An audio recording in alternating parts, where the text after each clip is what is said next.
कारण की स्थगिती असल्यामुळे कामं सुरू होऊ शकत नाहीये, ही अतिशय म्हणजे शोचनीय बाब आहे. आणि म्हणून मला मुद्दाम आपल्या अनुषंगाने सांगायचं, याकडे आपण बारकाईने लक्ष द्या आणि या सगळ्या गोष्टीकडे. जे विनाकारण आपण हे सगळं केलेलं आहे, मला वाटतं की सरकारी ऑनगोईंग प्रोसेस आहे, त्यामुळे हे स्थगित देण्यात नवीन द्या ना तुम्ही, नवीन मागण्या द्या, नवीन पुरवणी मागण्या मंजूर करा, नवीन आमदारांना द्या, काही तक्रार नाहीये. पण जी कामं मंजूर आहेत ती न थांबवा, शेवटी महाराष्ट्राच्या हिताचीच कामं आहेत, ती कामं पुढे गेली पाहिजेत.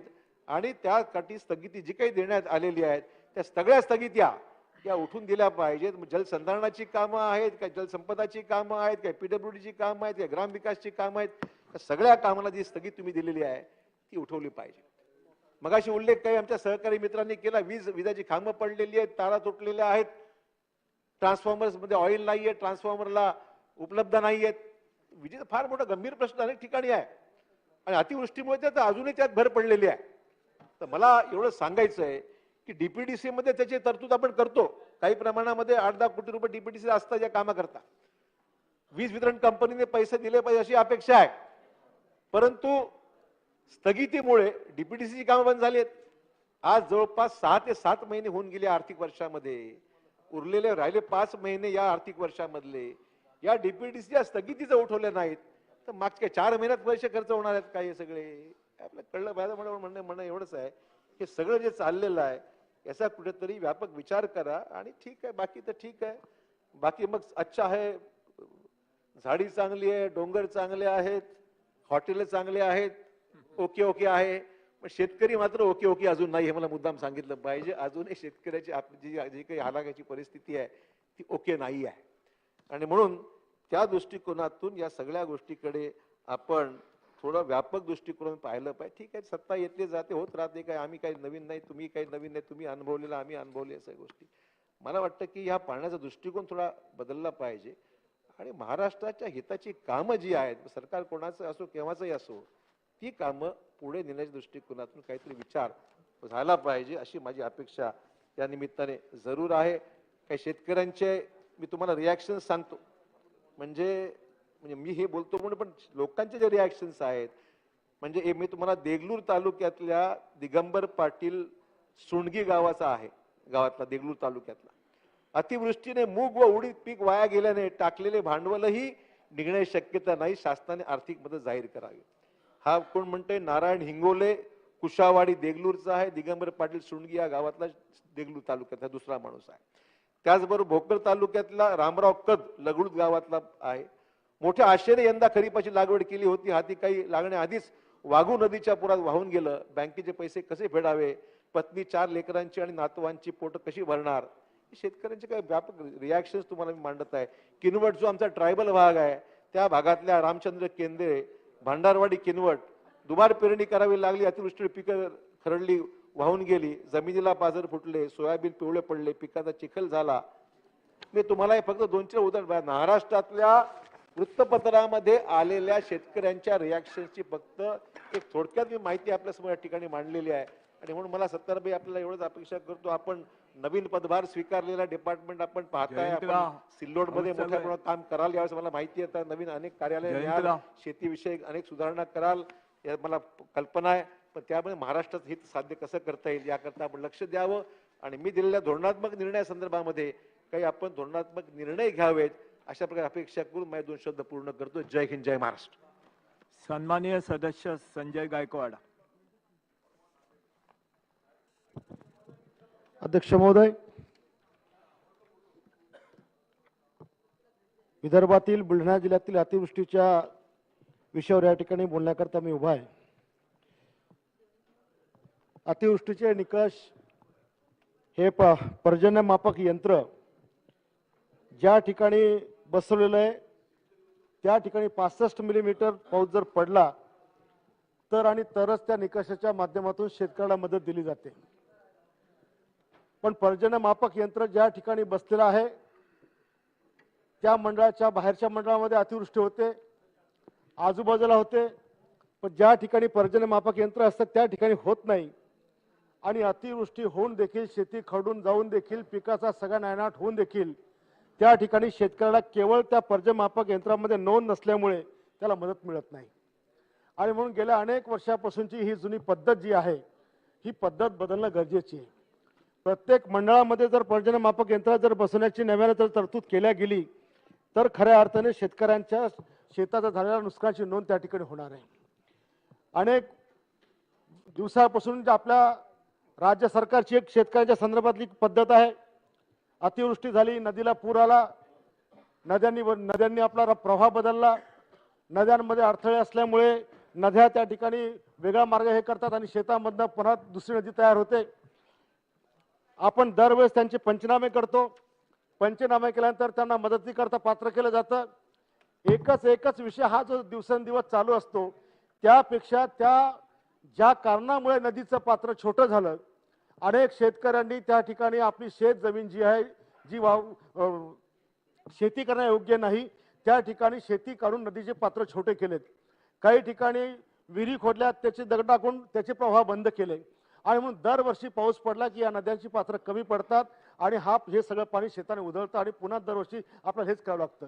आणि म्हणून नदी खोली करून नदी रुंदी करून यांचे जर प्रवाह मोकळे केले तर खूप मोठ्या संकटातून शेतकऱ्याला अतिवृष्टीतून आपल्याला वाचवता येऊ शकते. मागच्या वर्षी अतिवृष्टी झाली, अनेक शेतकऱ्यांच्या गुरं वाहून गेल्या, जनावर वाहून गेलेत. आमच्या रोहिणखेडच्या 97 मेंढ्या वाहून गेल्या. अद्यापपर्यंत त्या मालकाला शासनाकडे मदत त्या ठिकाणी मिळाली नाही. अनेकांची घरं त्या ठिकाणी पडलीत, त्यांना देखील मदत मिळाली नाही. ज्या शेतकऱ्यांची पिकं वाहून गेली त्यांना देखील मदत मिळाली नाही. आणि आता परिस्थिती अशी आहे की ज्या ठिकाणी अतिवृष्टी होते तुमच्याकडे नोंद होत नाही, परंतु सततचा सारखा पाऊस पडल्यामुळे जी पिकं करपतात, जी पिकं त्या ठिकाणी पिवळी पडतात, अगदी पिकं त्या ठिकाणी सडतात, अशांना शासनाच्या कुठल्याच निकषात बसत नसल्यामुळे मदत त्यांना मिळत नाही. परंतु सततचा पाऊस पडल्यामुळे या शेतीच्या पिकाचं जे काही नुकसान होतं ते नुकसान विशेष बाब म्हणून शासनाला या ठिकाणी देण्याची आवश्यकता त्या ठिकाणी आहे. आज आमच्याकडे अतिवृष्टी नाही जरी झाली पण सारखा पाऊस पडत असल्यामुळे शेतीची पिकं जवळपास 30-40% पिकं शेतकऱ्यांच्या हातून निघून गेलेली आहेत. मागच्या वर्षी तसंच झालं, त्याच्या मागच्या वर्षी तसंच झालं आणि या वर्षी पण तसंच झालं. जर असे 3-3 वर्ष जर शेतकऱ्यांची पिकं त्या ठिकाणी हातात येत नसतील तर अध्यक्ष महोदय शेतकऱ्यांनी त्या ठिकाणी जगायचं कसं आणि आपला व्यवसाय चालवायचा कसा. आणि म्हणून आपल्याला सन्माननीय मुख्यमंत्री आणि उपमुख्यमंत्री आणि जी काही मागच्या काळात मदत जाहीर केली खऱ्या अर्थाने आम्ही त्यांचं अभिनंदन करू. पण आता देखील एक विशेष बाब म्हणून जे काही सततच्या पिकाने नुकसान शेतकऱ्यांचं होतं त्याला देखील मदत करण्याची गरज या ठिकाणची आहे. एवढंच मी या ठिकाणी आपल्याला मागणी आपल्या या ठिकाणी शासनाला करीत आहे आणि आपण या अशा शेतकऱ्यांना तातडीने मदत द्यावी ही माझी विनंती आहे.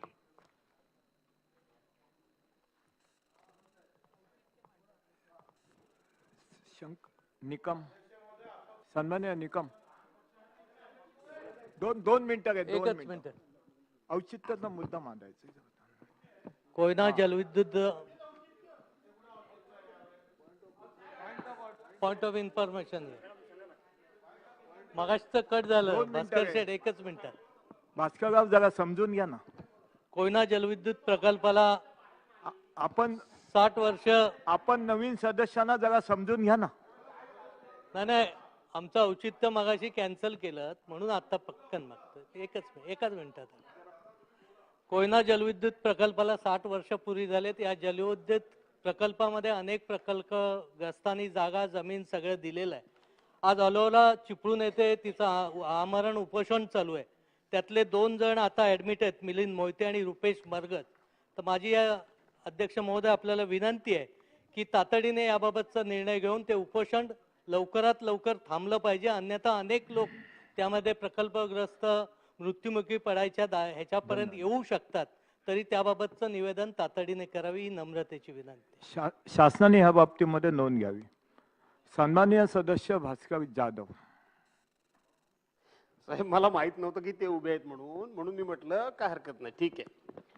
सन्माननीय अध्यक्ष महोदय, त्यांच्या मेन लिस्ट आज सदनामध्ये विरोधी पक्षाच्या वतीनं जो 293 अन्वये प्रस्ताव आलेला आहे त्या प्रस्तावावर मी माझे विचार मांडण्याकरता म्हणून या ठिकाणी अध्यक्ष महोदय उभा आहे. अध्यक्ष महोदय, यापूर्वीच्या सगळ्याच वक्त्यांनी एकंदरीत या महाराष्ट्रामध्ये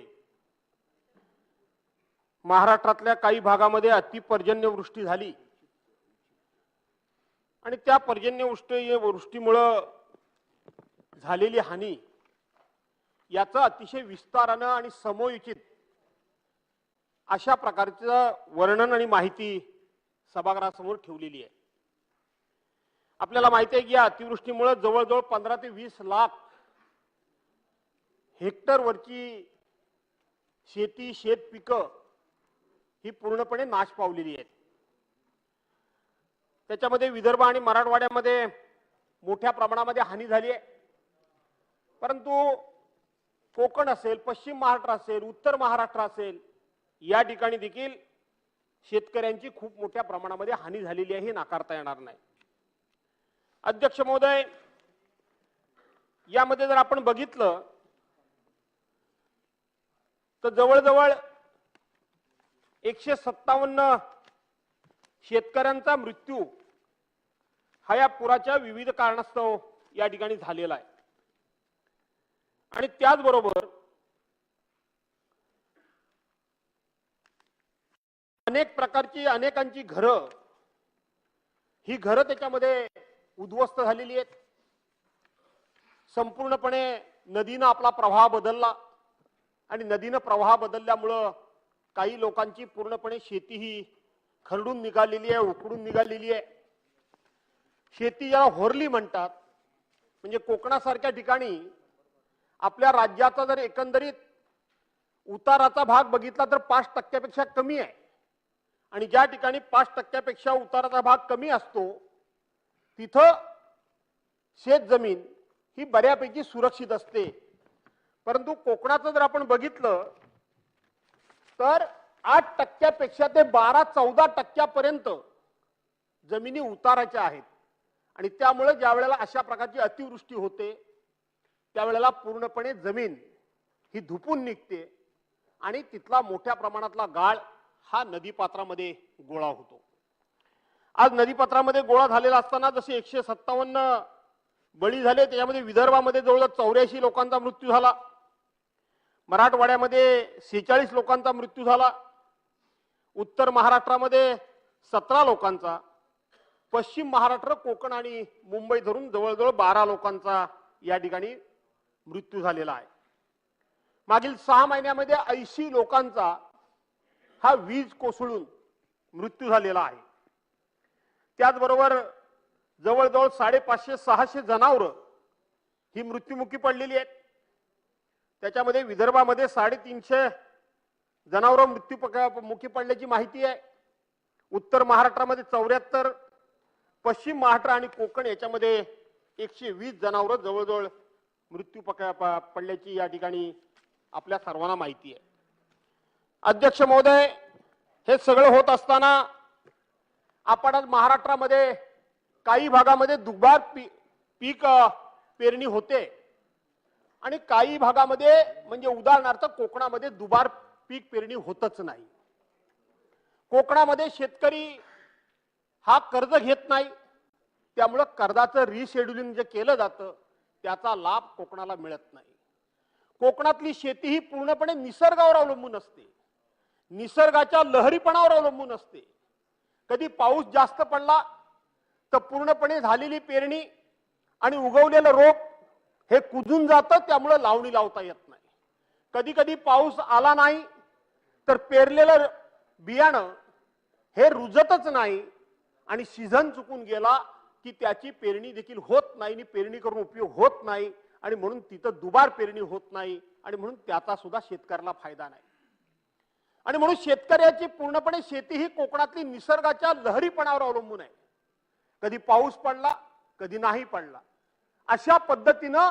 आणि कोकणातली शेती ही एक पिकी शेती आहे. महाराष्ट्रातल्या इतर भागासारखी दुबार पेरणी, अनेक पिकं पद्धती ही कोकणामध्ये नाही. कोकणामध्ये फक्त एकच पीक पद्धती आहे आणि ती पूर्णपणे निसर्गावर आणि निसर्गाच्या लहरीपणावर अध्यक्ष महोदय अवलंबून आहे. आणि म्हणून कोकणातल्या शेतकऱ्याला आपण नक्की मदत काय करणार आहोत? अतिवृष्टीमुळे धुपून गेलेली जमीन, कमी असलेलं लँड होल्डिंग, फार मोठ्या प्रमाणामध्ये तिथल्या शेतकऱ्यांच्या जमिनी नाहीत. 5 गुंठे, 10 गुंठे, 15 गुंठे आणि त्या 10 आणि 15 गुंठ्यामध्ये 10 खातेदार, 15 खातेदार, 20 खातेदार, एकाद एकर 2 एकर जर जमीन एखाद्याची असेल किंवा माझ्यासारख्याची जर 10-20 एकर जमीन असेल तर सगळ्यात मोठा शेतकरी, ती भले डोंगराची असू द्या, दगड मातीची असू द्या, खाचखाळग्याची असू द्या, लँड होल्डिंग अत्यंत कमी तर आहेत आणि टेबल लँड सुद्धा नाही. सपाट अशा प्रकारची कोकणामध्ये जमीन नाही. कोकण म्हणजे काय अध्यक्ष महोदय? एका बाजूला समुद्र किनारा, पूर्णपणे समुद्र, आणि दुसऱ्या बाजूला सह्याद्रीच्या पर्वतरांगा, आणि त्याच्या मधली जी चिंचोळी पट्टी आहे ती पट्टी आणि ती जागा म्हणजे कोकण.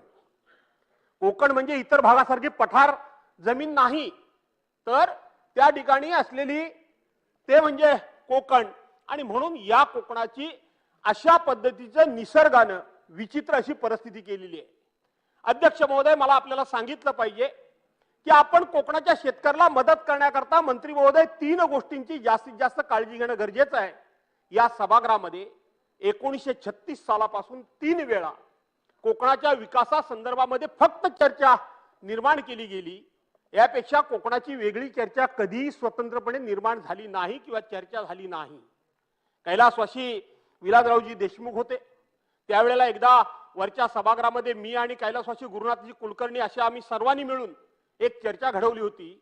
आणि त्यावेळेला विलासरावजी देशमुखांनी सांगितलं होतं की तुम्ही सगळी मंडळी माझ्याकडे कोकणाची चर्चा करण्याकरता आग्रह धरत होतात, परंतु कोकणाची जर स्वतंत्र चर्चा घडवली तर उत्तर काय द्यायचं याची एकत्रितपणे माहितीच कधी गोळा झालेली नाही.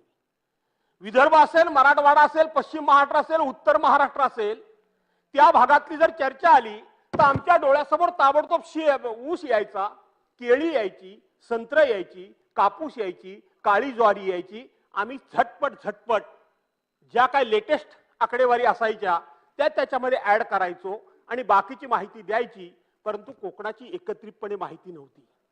आज तुम्ही लोकांनी ही चर्चा उपस्थित केलीत म्हणून कोकणाची एकत्रितपणे माहिती झालेली आहे. अध्यक्ष महोदय, कैलासवासी अंतुले साहेबांनी 18 कलमी कार्यक्रम या कोकणाकरता दिला. अनेक वेळाला अनेक समित्या स्थापन झाल्या. बर्वे समितीपासून, दांडेकर समितीपासून अनेक समित्या, त्याचा उल्लेख या सभागृहामध्ये आम्ही मंडळींनी अनेक वेळा केलेला आहे. परंतु कोकणाची भौगोलिक रचना, कोकणातली असलेली पीक पद्धती, कोकणामध्ये खऱ्या अर्थानं कोणतं उत्पादित असं उत्पादन घेतलं तर कोकणाची आर्थिक परिस्थिती सुधारेल, याबाबत निश्चित स्वरूपाचा कार्यक्रम कधीच राबवला गेला नाही. त्यानंतर याच सभागृहामध्ये सन्माननीय देवेंद्रजी फडणवीस हे मुख्यमंत्री असताना एकदा आपण चर्चा या सभागृहामध्ये घडवली होती. आणि त्यावेळेला जसं विलासरावांनी सांगितलं की आता एकत्रितपणे चर्चा म्हणून हा दस्तऐवज गोळा होईल, तशाच पद्धतीने देवेंद्र फडणवीसांनी ती सगळी चर्चा ऐकल्यानंतर सांगितलं की कोकणाची डॉक्युमेंटरी म्हणून तुम्ही आज या ठिकाणी जे भाषण केलं ते डॉक्युमेंटरी म्हणून आम्ही या ठिकाणी जतन करून ठेवू आणि भविष्यामध्ये याच्यावर काही अंमलबजावणी करू. त्यांनी त्याच्यावर काही गोष्टींची अंमलबजावणी केली. कोकणाकरता स्वतंत्र पर्यटन विकास महामंडळ असलं पाहिजे, उशिरा का होईना परंतु त्यांनी त्या ठिकाणी एक ते मंडळ स्थापन करण्याचा प्रयत्न केला. कोकणाचे फळबागांच्या बाबतीत एक निर्णय घेणं आवश्यक होता, तो थोडाफार घेतला गेला नाही.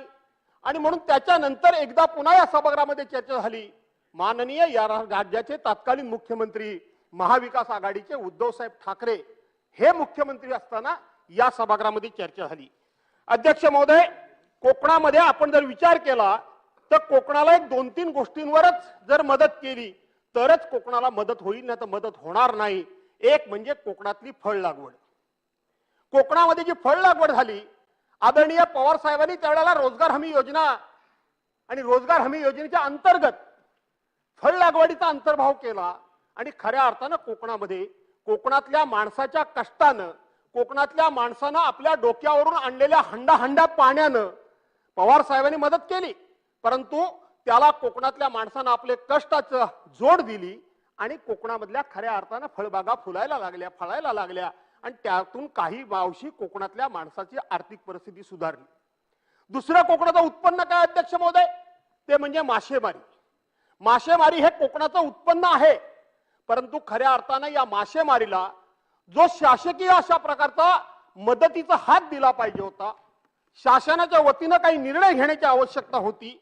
दुर्दैवानं ते निर्णय काही व्यवस्थितपणे झाले नाहीत किंवा तसं झालं नाही. आणि बऱ्याच वेळेला जर आपण बघाल तर प्रत्येक वेळी कोकणातला मत्स्य विकास मंत्री हा क्वचित प्रसंगी कोकणाच्या बाहेरचा ज्याचा आणि समुद्राचा काहीही संबंध नाही. या महाराष्ट्राला 720 किलोमीटरचा समुद्र लाभलाय, पण तो 720 किलोमीटरचा समुद्र फक्त माझ्या कोकणाला आहे. त्या कोकणातला मत्स्य विकास मंत्री नाही तर कोकणाच्या बाहेरचा मत्स्य विकास मंत्री आता पण मला वाटतं दादा भुसेंच्याकडे ते दिलेलं आहे. ते कोकणातले नाही. खरं तर हा चर्चा घडवायची म्हणजे हे सरकार सध्याचं किती गंभीर आहे शेतकऱ्यांच्या बाबतीत हे त्यांच्या मंत्र्यांच्या उपस्थितीवरून दिसतं. म्हणजे आता काय म्हणतील, हा सुधीर भाऊंच्याकडे आहे का, म्हणजे विदर्भात गेला आणखी एकदा अनिस अहमदांच्याकडं, एकदा मधुकरराव चव्हाणांच्याकडं, एकदा सुधीर भाऊ मुनगंटीवारांच्याकडं, एकदा हे महान मंत्री आमचे मित्र आमचे त्यांच्याकडं, नितीनजी राऊत यांच्याकडं, असंच सगळीकडे असतं ते असं. नाही माझे जुने मित्र आहेत, आमची पहिल्यापासूनची दोस्ती आहे आणि म्हणून यांच्याकडं आणि म्हणून अशा पद्धतीनं जाऊ द्या. आले दुसरे मंत्री, शेतकऱ्यांची काळजी किती, मंत्रिमंडळामध्ये मंत्री आहेत 20 माझे मित्र मानव आणि म्हणून मंत्री किती, मंत्रिमंडळामध्ये मंत्री किती 20. आजचा दुसरा दिवस आहे सभागृहामध्ये मंत्री कोण, तर सभागृह चालू राहिलं पाहिजे, बंद पडता कामा नये म्हणून सगळ्यात मोठे आमचे भास्करराव तुम्हाला विनंती आहे, विषयाच्या बाहेर जाऊ नका. विनंती आहे ह्याच्यात तुम्हाला. विषयाच्या बाहेर काय गेलो मी, ह्याच्यात विषयाच्या बाहेर काय गेलो अध्यक्ष महोदय, तुम्ही मी फिशरीजवर बोलत होतो अध्यक्ष महोदय, विषयावरती या. फिशरीजवर बोलत होतो आणि म्हणून मत्स्य विकास मंत्री असते तर अधिक बरं झालं असतं. ह्या हेतूने मी म्हटलं की मंत्री महोदय कुठे आहेत एवढाच फक्त हेतू. ठीक आहे, अब्दुल सत्तार म्हणजे काय सर्वस्व आणि सर्व ज्ञात आणि सर्व ज्ञानी सर्व व्यापी मंत्री असल्यामुळे मला काय चिंता नाही त्या विषयाची, ते सर्व व्यापी आहेत आणि म्हणून ती काय काळजी नाही. आणि म्हणून अध्यक्ष महोदय निसं आपलं मच्छीमारांच्या बाबतीत आपण काय निर्णय घ्यायला हवा. अध्यक्ष महोदय आज आताचं सरकार काय म्हणतंय की आम्ही एनडीआरएफच्या जे मदतीचे निर्णय आहेत, जे नियम आहेत त्याच्यापेक्षा दुप्पट आम्ही पैसे देणार आहोत. अध्यक्ष महोदय ही सगळी बनवाबनवी आहे. खऱ्या अर्थानं हा निर्णय गेल्या वर्षी 21 आणि 22 आणि 23 जुलैला ज्या वेळेला कोकणामध्ये आणि सिंधू आपल्या सांगली कोल्हापूरमध्ये महापूर झाला त्यावेळेलाच महाविकास आघाडीच्या सरकारने त्याच वेळेला हे घेतलेले निर्णय आहे. एनडीआरएफच्या निर्णयाच्या पलीकडे जाऊन दुप्पट पैसे द्यायचा निर्णय हा त्या सरकारने घेतलेला होता. अजूनपर्यंत तुम्ही एकही पैसा दिलात नाही. आता आपल्याला त्या संदर्भामध्ये आपण काय निर्णय घेऊन लोकांना मदत करणार आहात. त्यावेळेला जर घरांची नुकसान भरपाई थोडीफार जर 25% झाली तर त्यावेळेला 25,000 रुपये मदत केली जात होती. आता तुम्ही 50,000 रुपये मदत केली पाहिजे. 50% जास्त घराचं नुकसान झालं तर त्यावेळेला 50,000 रुपये सरकारने दिले. आता तुम्ही किमान 1,00,000 रुपये दिले पाहिजेत असं माझी मागणी आहे. त्यावेळेला जर संपूर्णपणे एखादं घर उद्ध्वस्त झालं, इथं जो आमच्या आदित्यताई बसल्यात त्यांना माहित आहे, त्यांनी वाटलेत त्यावेळेला तळीये गावात पैसे वगैरे आणि म्हणून 1,50,000 रुपये दिले होते. आपण आता शाळेची एक खोली बांधायची असेल तर 8.25 रुपये देतो आणि एखाद्याचं घर जर उद्ध्वस्त झालं असेल तर 75,000 रुपये देण्याच्या ऐवजी तात्कालीन सरकारनं 1,50,000 रुपये दिले होते. आपण आता 3,00,000 रुपये द्यावेत असं माझं म्हणणं आहे. अन्नधान्याचं नुकसान झालं असेल तर त्यावेळेला सरकारनं एका माणसाला काय ते जीएसटी काय नाही ठीक आहे 8,00,000 रुपये तेव्हा देतो पण 3,00,000 रुपये तुम्ही दिले पाहिजेत आणि म्हणून 10चे 20,000 रुपये दिले पाहिजेत.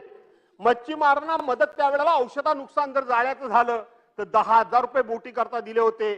बोटीचं पूर्ण नुकसान झालं तर 25,000 दिले होते. त्यांच्या ह्या रकमा दुप्पट केल्या पाहिजेत.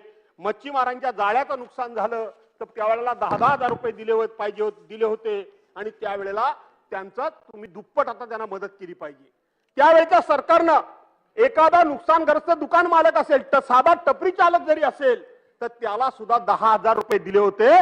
तुम्ही आज किमान 25,000 रुपये दिले पाहिजे होते. बहुवार्षिक शेतीचं नुकसान जर झालं तर हेक्टरी 50,000 रुपये दिले होते. मगाशी माननीय विरोधी पक्षनेते म्हणाल्याप्रमाणे तुम्ही आता किमान त्यांनी 75 म्हटलं, मला वाटतं थोडासा महागाई वाढत जे गेले 1,00,000 ते 3,00,000 पर्यंत तुम्ही मदत केली पाहिजे. हे सरकारने मदत कधी केली? ही सरकारने मदत त्यावेळेला केली की ज्या वेळेला संपूर्ण देशामध्ये कोरोनासारखं संकट होतं. पुरा महाराष्ट्र संकटामध्ये पूर्णपणे त्यावेळेला गांजला होता, पिळला गेला होता. पूर्ण महाराष्ट्राने देशामध्ये कोरोनासारखं संकट, केंद्राने जीएसटीचे पैसे थांबवले होते. केंद्र मदत करत नव्हतं. आठवण करा त्यावेळेला तुम्ही तेव्हा इकडे होतात. निसर्ग चक्रीवादळाच्या वेळेला विरोधी पक्ष नेते त्यावेळेला सिंधुदुर्गामध्ये गेले होते, रायगडमध्ये गेले होते, रत्नागिरीमध्ये गेले होते. मदत करावी म्हणून सांगितली, पण केंद्रानं आधी तिथे 1 रुपयाची मदत दिली काय? 1 रुपयाची मदत दिली नाही.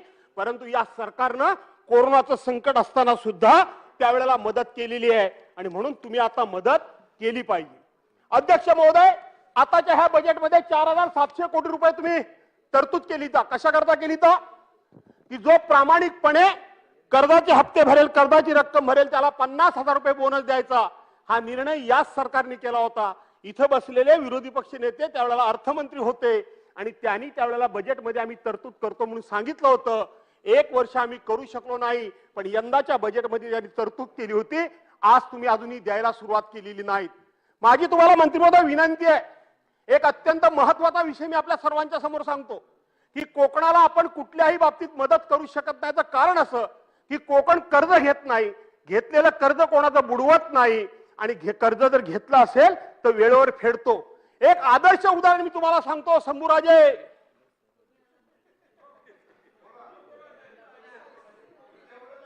नाही, गुवाहाटीच्या अर्ध्या गप्पा आपण नंतर बोलूया. आणि म्हणून हा, नको जास्त चर्चा करायला, निर्णय करा. हा, संभाजीराव, अहो बोलताना काहीतरी वाटू दे. तुम्ही आपल्या काळात म्हणजे तुम्ही पण इकडे होतात, हे लक्षात ठेवा. हो भास्करराव, विषयाच्या बाहेर जाऊ नका ना तुम्ही. हो संभाजीराव. आणि म्हणून मंत्री महोदय, मी तुम्हाला एक आदर्श उदाहरण सांगतो की कोकणाला आपण मदत करू शकत नाही कारण ते कर्ज घेत नाही, म्हणून आपण त्यांना मदत करू शकत नाही. एक अत्यंत महत्वाचा विषय ऐकण्यासारखा आहे की गेली 2 वर्ष कोरोनाचं संकट होतं. अनेकांनी अनेक प्रकारचे घेतलेल्या कर्जाचे हप्ते फेडू शकले नाहीत. पण आपल्याकडे महिला बचत गट आहेत, प्रभाग समिती आहे, प्रभाग संघ आहेत. कोकणामधल्या विशेष करून रत्नागिरी जिल्ह्यामध्ये जवळ त्या ठिकाणी 57 प्रभाग संघ आहेत. 57 आणि कमीत कमी 35 ते 40-50 हजार महिला त्या प्रभाग संघाशी जोडलेल्या आहेत. भुजबळ साहेब, त्या वेळेला कोरोनाच्या संकटामध्ये सुद्धा त्या महिलांनी घेतलेलं कर्ज, त्या कर्जाच्या हप्त्याचा एकही पैसा थकवलेला नाही. एकही पैसा. हे मी रेकॉर्डवर बोलतोय. आपण सरकारमध्ये आहात, सरकारकडनं ही माहिती काढून घ्या, जाणून घ्या. आणि कोकणातला एकही पैसा महिलांनी बुडवलेला नाही. मी माननीय अजितदादांच्याकडे त्यावेळेला मी असं म्हणणार होतो, दुर्दैवानं आज ते अर्थमंत्री नाहीत, की दादा तुम्ही अनेक वेळा म्हणता की कोकणाला काही मदत आपण करत नाही. ज्या पद्धतीनं शेतकऱ्यांना 50,000 रुपये आपण अनुदान म्हणून मदत करणार आहोत, त्याच पद्धतीनं इमाने इतबारे कोरोनाच्या संकटामध्ये महिलांनी घेतलेल्या कर्जाचे हप्ते वेळेवर भरले, त्यांना आपण काहीतरी इन्सेंटिव्ह द्या, काहीतरी त्यांना मदत द्या की जेणेकरून त्यांची हा आदर्श उभा महाराष्ट्र घेईल आणि त्यांना सुद्धा प्रोत्साहन मिळेल की आपण हे पैसे वेळेवर भरल्याचं. कुणीतरी आपलं कौतुक केलं, कुणीतरी आपल्या पाठीवर थाप मारली, महाराष्ट्र सरकारनं त्याची दखल घेतली आणि म्हणून त्यांना आपण मदत करावी. मच्छीमारांच्या बाबतीत एक महत्वाचा प्रश्न आहे की आपण आपल्या मुलांना शिक्षणाकरता बँकेकडून कर्ज सुद्धा घेऊ शकतो आणि ते कर्ज विना व्याज आपण देऊ शकतो. हा प्रश्न मी जेव्हा दादांच्याकडे मांडला तेव्हा दादांना सुद्धा हा शॉक बसला की मच्छीमारांना आपण पैसे देऊ शकत नाही. दादांनी 4 बँकांच्या मॅनेजरला फोन केला आणि भास्करराव असं कसं असेल म्हणून मॅनेजरकडनं खात्री केली आणि मग दादांना खात्री पटली की मच्छीमारांच्या नावाखालच्या जमिनी ह्या मच्छीमारांच्या नावावर नाहीत. त्यांच्या घरं त्यांच्या मालकीची जरी असली तरी त्यांच्या घराखालची जमीन ही सरकारी जमीन आहे, ही त्यांच्या मालकीची नाही. तुमच्याकडे पण मत्स्य विभाग होता आणि म्हणून त्यांच्या मालकीची नाही. मध्यंतरी ड्रोन सर्वे झाला आणि 30 जुलैला सातत्यानं आपण हा पाठपुरावा करून करून करून करून बाळासाहेब थोरात यांच्याकडे महसूल विभाग होता आणि त्यावेळेला त्यांच्या घराखालच्या जमिनी आता त्यांच्या नावावर झालेल्या आहेत. पण त्यांच्या मुलाबाळांना शिकण्याकरता कर्ज घेता येत नाही का? तर बँकेला आपल्याला स्थावर मालमत्ता द्यावी लागते आणि स्थावर मालमत्ता त्यांच्या नावावर नसल्यामुळं त्यांच्या मुलाबाळांना कर्ज मिळत नव्हतं. दादानी तो निर्णय घेतला होता की अशा बाबतीत एक खास बाब म्हणून तो अंमलात नाही आला, कारण आता ते नुकतीच बैठक झाली होती. त्या मच्छीमारांना आपण मदत करायला पाहिजे आणि म्हणून आपल्याला विनंती आहे की मत्स्य शेती सुद्धा, शेती आपण आता कृषी मंत्री आहात आणि म्हणून ही शेती, ही मत्स्य शेती सुद्धा मत्स्य शेती म्हणून त्याला दर्जा मिळावा. थोडासा केंद्र सरकारपर्यंत त्याला पाठपुरावा करावा लागेल. ही केवळ माझी एकट्याची मागणी ना, हा अनेकांनी प्रयत्न केला असेल, पण त्याला अजून पाहिजे तेवढं यश आलेलं नाही आणि म्हणून त्याला मत्स्य शेतीचा दर्जा मिळावा याचा आपण प्रयत्न करावा. कोकणामध्ये दुसरं एक उत्पन्नाचं साधन मोठ्या प्रमाणामध्ये आहे, ते म्हणजे पर्यटन. पर्यटनाच्या माध्यमातून मंत्री महोदय कोकणाला अनेक प्रकारे आर्थिक मदत होऊ शकते, परंतु पर्यटनाकरता लागणाऱ्या ज्या मूलभूत सोयी सुविधा आहेत त्या अजून पाहिजे त्या प्रमाणामध्ये होऊ शकलेल्या नाहीत. आज रस्त्याचा प्रश्न आहे. आज खरं सांगायला गेलं तर गेले 3 वर्ष कोकणामध्ये प्रचंड पाऊस पडला. जे रस्ते स्टेट रोड म्हणून जे होते, जे पीडब्ल्यूडी वर्ग झाले त्यांना पैसे मिळतात, परंतु व्हीआर रोड आहेत, ओडीआर आहेत किंवा पाणंदचे रस्ते आहेत किंवा साधे रस्ते जे आहेत त्या रस्त्यांना कुठल्या प्रकारचा फंड नाही आणि म्हणून त्याच्याकरता आपण चांगल्या प्रकारचे पैसे जर उपलब्ध करून दिलेत तर पर्यटनाकरता चांगल्या प्रकारची दळणवळणाची सोय होईल. आज सकाळीच या सभागृहामध्ये एक लक्षवेधी झाली मुंबई गोवा हायवेची. सरकारच्या अधिकृत उत्तरामध्ये आहे की गेल्या 5 वर्षामध्ये 6,662 अपघात झाले आणि किती माणसं मेली. सरकारनं लिखित स्वरूपामध्ये उत्तर दिलंय मुंबई गोवा हायवेवर 15,962 माणसं मेल्याचं सरकारनं लिखित उत्तर दिलेले अध्यक्ष महोदय. 15,962 माणसं एका मुंबई गोवा हायवेवर. देशामधला हा एकमेव असा नॅशनल हायवे आहे की ज्याच्यावर सगळ्यात जास्त अपघात होतात. 2 राज्यांना जोडणारा हा नॅशनल हायवे आहे, 2 जिल्ह्यांना जोडणारा नाही, पण तोही पूर्णत्वास न गेल्यामुळं पर्यटनावर मोठ्या प्रमाणामध्ये वाईट परिणाम होतो आणि म्हणून त्या दृष्टीनं आपण विचार करावा अशा प्रकारची मी आपल्याला विनंती करतो.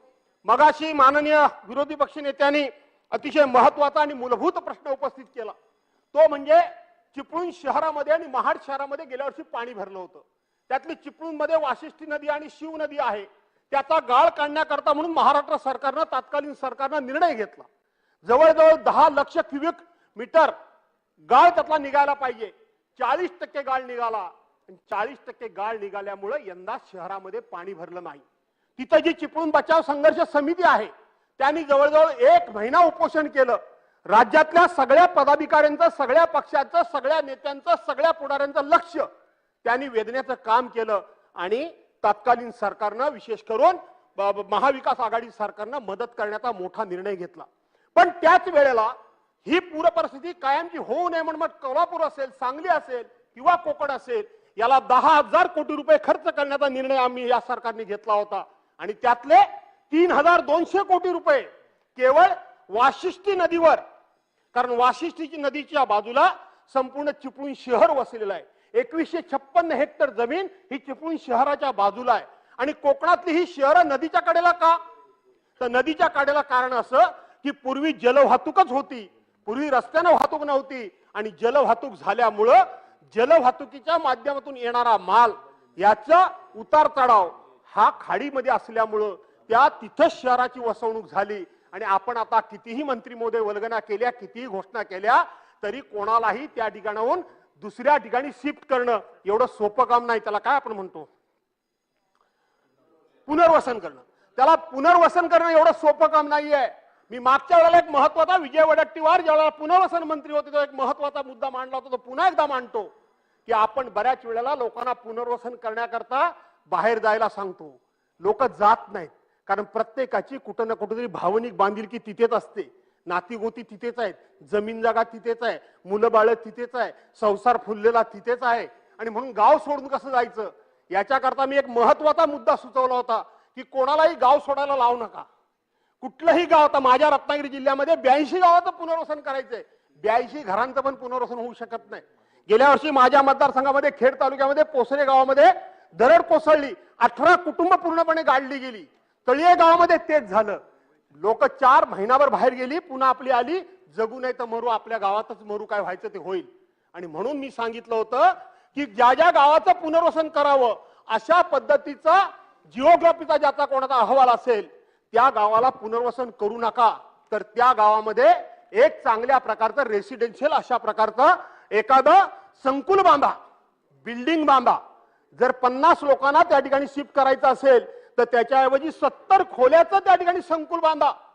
हा किमान 1000 स्क्वेअर फूटचं एक घर असेल असं बांधा की तिथं टॉयलेट असेल, बाथरूम असेल, त्याचं घर असेल, 2 खोल्या असतील चांगल्या प्रकारच्या आणि त्याला बाहेर पुनर्वसित करण्याच्या ऐवजी त्या खोलीमध्ये त्याला ठेवा, त्या फ्लॅटमध्ये त्याला ठेवा. कारण तो गावात पण राहील, त्याची जमीन जागा त्याच्याजवळ राहील, त्याची शेतीवाडी त्याच्याजवळ राहील, त्याची नात्यागोत्याची माणसं तिथेच राहतील, त्याच गावात तो पुनर्वसित होईल. आपल्याला पुनर्वसन करण्याकरता कोणालाही त्या ठिकाणी जबरदस्ती करावी लागणार नाही आणि 100 रुपयाचं काम 5 रुपयात होईल. दुसऱ्या गावात जायचं, जमिनी घ्यायच्या, रस्ते, पाणी, लाईट सगळं तिथं तयार करायचं. त्याच्याऐवजी त्याच्या गावातच त्याचं पुनर्वसन झालं तर त्याचा फायदा होईल. आणि म्हणून ही स्कीम ही संपूर्ण महाराष्ट्राकरता आपण लागू करा. अध्यक्ष महोदय, मगाशी एक प्रश्न मी सांगितला होता, मंत्री महोदयाने सांगितलं होतं की शाळेच्या बाबतीत ज्या वेळेला तौक्ते वादळ झालं, ज्या वेळेला निसर्ग चक्रीवादळ झालं, त्यावेळेला कोकणातल्या अनेक शाळा भुईसपाट झालेत, अनेक शाळा भुईसपाट झाल्यात. आज सगळ्यात त्या शाळा पूर्णत्वानं उभ्या राहिलेल्या नाहीत. त्याला सुद्धा कुठेतरी मदत करण्याची गरज ही आपल्या सर्वांना या ठिकाणी आहे. गेल्या वर्षी मंत्री महोदय, तुम्ही आता कृषी मंत्री आहात, माहिती घ्या. गेल्या वर्षी संपूर्ण 12च्या 12 महिने कोकणामध्ये पाऊस पडला. असा एक महिना नाही, तर साधारणपणे जून महिन्यामध्ये पाऊस सुरू होतो आणि ऑक्टोबर नोव्हेंबरला तो बंद होतो. पण गेल्या वर्षी 12च्या 12 महिने पाऊस पडला. त्यामुळं आंबा बागायतदार, काजू बागायतदार, सुपारी बागायतदार, नारळ बागायतदार यांच्या बागांचं पूर्णपणे नुकसान झालं. ज्या वेळेला त्याला मोहर यायचा, ज्या वेळेला त्याला फलधारणा व्हायची, त्याच वेळेला पाऊस पडल्यामुळे मोहर गळून गेला. सुपारीच्या याच्यामध्ये आतमध्ये पाऊस पडल्यामध्ये भुऱ्या रोग आला, नारळ गळून पडले, सगळे काजू 3 वर्ष लागले नाहीत. आणि म्हणून त्यांना सुद्धा आपल्याला मदत करायला हवी. आपली सरकारची अडचण हीच आहे की ते बँकेकडून कर्ज घेत नाहीत आणि आम्ही मदत कशी करायची याच्याकरता काहीतरी तुम्हाला एखादी स्कीम शोधावी लागेल. त्याचबरोबर तिथं त्यांना पीक विमा योजनेचा फायदा होत नाही, कारण संपूर्ण महाराष्ट्रामध्ये पीक विमा योजनेची मुदत ही 31 जुलै पर्यंत आहे आणि कोकणातली फक्त मुदत ही 30 मे पर्यंत आहे. 30 मे पर्यंत आहे आणि खरा जो आंबा पिकतो तो एप्रिल महिन्यानंतर मे जूनला पिकतो. त्यावेळेला ह्या पीक विमा योजनेचा त्याला उपयोग होत नाही आणि म्हणून त्याचाही विचार हा आपण सर्वांनी करण्याची गरज आहे. पुन्हा एकदा मी मासेमारी करता बोललो, पर्यटनाकरता बोललो, बाकीच्या सगळ्या गोष्टींकरता या ठिकाणी बरेचसे मंडळी बोलले, पण विशेष करून कोकणाच्या दृष्टीनं मी या ठिकाणी बोललो. आणि म्हणून कोकण कर्ज घेत नाही, घेतलं तर बुडवत नाही, त्यांचाही विचार करा, रस्त्यांचा विचार करा. कोकणामध्ये दुबार शेती होत नाही, एक पिकी शेती आहे, 100% निसर्गावर अवलंबून आहे, त्याचाही विचार करा. महिलांनी एकही पैसा कर्ज बुडवला नाही, त्याला काय मदत करता येईल काय विचार करा. पर्यटन व्यवसाय वाढीस लागण्याकरता काय मदत करता येईल काय विचार करा. मत्स्य व्यवसायाकरता स्वतंत्रपणे तुम्ही जर म्हणाल आणि तुम्हाला वेळ द्याल तर निश्चितपणे आपणही काही मुद्दे मांडू. एकाच दिवशी हे प्रश्न सुटत नाही, तर आपण सातत्यानं मांडतोय. आणि म्हणून माझा तुम्हाला या शेतकरी मेळाव्याच्या निमित्तानं केवळ आता घोषणा करू नका, तर काहीतरी काम करा. सुदैवानं आता कोरोनाचं संकट नाहीये. संपूर्ण राज्य कोरोनाच्या संकटामध्ये तेव्हा गुंतून पडलं होतं, अडकून पडलं होतं. त्यामुळं त्यातूनही मार्ग सरकारने काढला. सरकार पैसे देत नाही म्हणून सांगत होतात. 2 कोटी आमदार निधी होता, तो 5 कोटी झाला. तो फक्त आम्हाला नाही झाला, तुम्हाला पण झाला. आज त्या ठिकाणी बदनामी झाली की सरकार आम्हाला पैसे देत नाही, अमुक करत नाही, तमुक करत नाही. पण आता प्रत्यक्षपणे आकडेवारी एकदा ह्या आमच्या मंडळींना सांगायला हवी होती, पण ती सांगितली नसल्यामुळं तिथं जसं मागच्या वेळेला 70,000 कोटी रुपये इरिगेशन करता खर्च झाले, पण अजिबातच इरिगेशन झालं नाही असा एकच शब्द बाहेर आला. त्याचं भांडवल विरोधकांनी केलं. तसंच भांडवल हे तुम्ही फक्त सांगितलं की राष्ट्रवादीने एवढे पैसे घेतले, काँग्रेसने एवढे घेतले आणि शिवसेनेला एवढेच दिले आणि शिवसेनेवाले पण तेच घेऊन बसले. पण वस्तुस्थिती फार निराळी आहे. जाऊ द्या. का 30 मिनिटं झालेले आहेत. चला चला भुजबळ साहेब.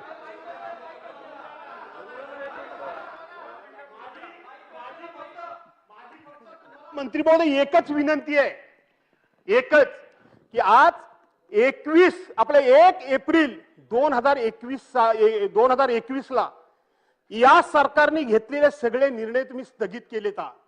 साधा विचार करा. त्यावेळेला सरकारमध्ये तुम्हीच होतात, समोर बसलेले 3 मंत्री होतात. बरोबर आहे. अरे नवीन सरकार भाजपचा कार्यक्रम राबवायचा असेल तर त्यांनी नवीन निर्णय घ्यावे. तुम्ही घेतलेले निर्णय बंद करताय. तुम्ही घेतलेले नगरपालिका निवडणुका, जिल्हा परिषद नगरपालिका निवडणुका, जिल्हा परिषद निवडणुका, कामांचा स्टे. अरे तुम्ही वास्तविक म्हणायला पाहिजे होतं की आम्ही त्या सरकारमध्ये आहोत, आम्ही सुद्धा त्याला तितके जबाबदारी, त्या फायद्याचे लाभार्थी आहोत, आम्ही सुद्धा याला विरोध केल्याशिवाय राहणार नाही असं जर म्हटलं असतात तर तुम्ही खरे स्वाभिमानी मला दिसला असतात. पण कशा करता हे सगळं करताय? सत्ते करता, मंत्रीपदा करता. आणि म्हणून अब्दुल सत्तार, मला तुमच्याकडनं अपेक्षा आहे की तुम्ही सगळे या सगळं पेटून उभे राहणार आहात. आणि म्हणून दूध का दूध नि पाणी का पाणी हा भविष्यामध्ये झाल्याशिवाय राहणार नाही. या महाविकास आघाडीनंच सरकार भलं केलेलं आहे, तुम्ही शेतकऱ्याला भलं करू शकणार नाही असं पुन्हा एकदा करतो आणि आपली रजा घेतो. जय हिंद, जय महाराष्ट्र. आमच्या तिघांच्याकडे बोट करून तुम्ही तिघही मंत्री होता असा उल्लेख सन्मान्य सदस्य भास्कर जाधव साहेबांनी केला. त्यांना मला एवढंच सांगायचं आहे की मोठ्यांनी बोललं म्हणजे सगळं खरं असतं असं नाही. माननीय अध्यक्ष महोदय, जे निर्णय थांबवलेले आहेत त्याची स्क्रुटिनी सुरू आहे, त्याची चौकशी सुरू आहे. जे घाई गडबडीत घेतले, कुठली वित्तीय तरतूद आहे का नाही, वित्तीय तरतूद किती रकमेची, मान्यता किती रकमेची, या सगळ्या गोष्टीची चौकशी सुरू आहे. आणि त्याच्यामुळे चौकशी पूर्ण झाल्यानंतर माननीय मुख्यमंत्री महोदय त्याच्या बाबतीत निर्णय घेतील. सरसकट कुठलेही विषय थांबवलेले नाहीत. भुजबळ साहेब. सन्माननीय अध्यक्ष महोदय, सन्माननीय विरोधी पक्ष नेते अजित दादा सन्मान्य सदस्य भास्कर जाधव साहेब, यांनी भास्कर जाधव साहेब, या सभागृहामध्ये असे हावभाव करू नका. आपण सिनियर सदस्य आहे याची जाणीव ठेवा. आपण असेच 12 लोकांना सस्पेंड केलं होतं. हातवारे करताना हातवारे असे करू नका ज्याच्यामुळे सभागृह पाहत आहे. छातीत आणि मागं असं करू नका. तुम्ही जे करताय ते सभागृहातले वागणं नाहीये, म्हणून थोडंसं तुम्ही सिनियर आहात. तुम्ही सिनियर आहात. चला भुजबळ साहेब.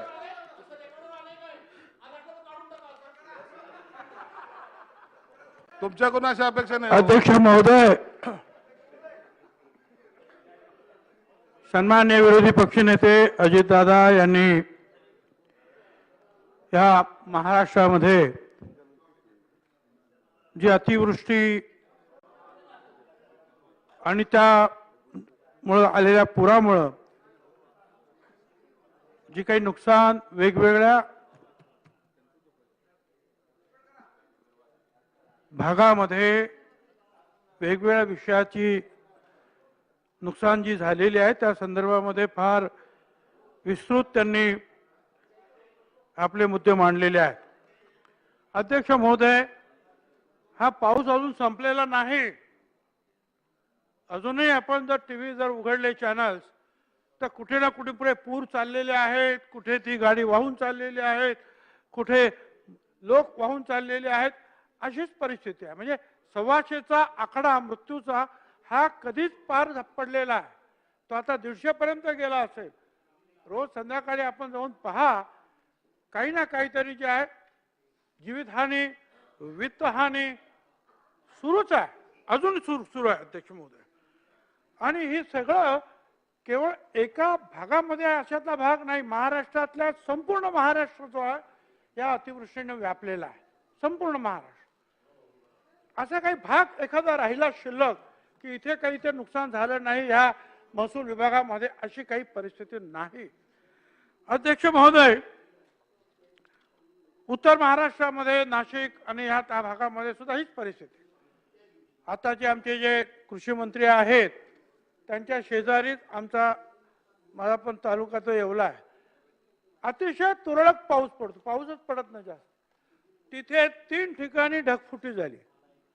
मी आता परवाच्या दिवशी गेलो, 4 दिवसां झाले तरी सुद्धा शेतामध्ये 2-2, 3-3 फूट पाणी आहे. म्हणजे शेत गेलंच कामातून सगळं.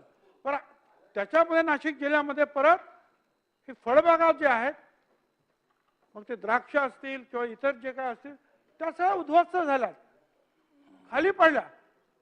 पण आता ते एकदा जर त्याचा नाश पावला, 5 वर्ष परत ती बाग उभं राहायला लागणार. 5 वर्षाचा द्राक्ष प्रचंड नुकसान आहे अध्यक्ष महोदय.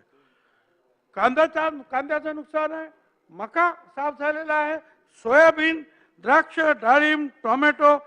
नाशिक जिल्हा हा असाही जो आहे फळांसाठी भाज्यांसाठी अतिशय सुपीक असा प्रदेश जिल्हा, सगळ्या अडचणीत आलेला अध्यक्ष महोदय. अनेक ठिकाणी पंचनाम्याची अजून सुद्धा लोक वाट पाहतात. पण मला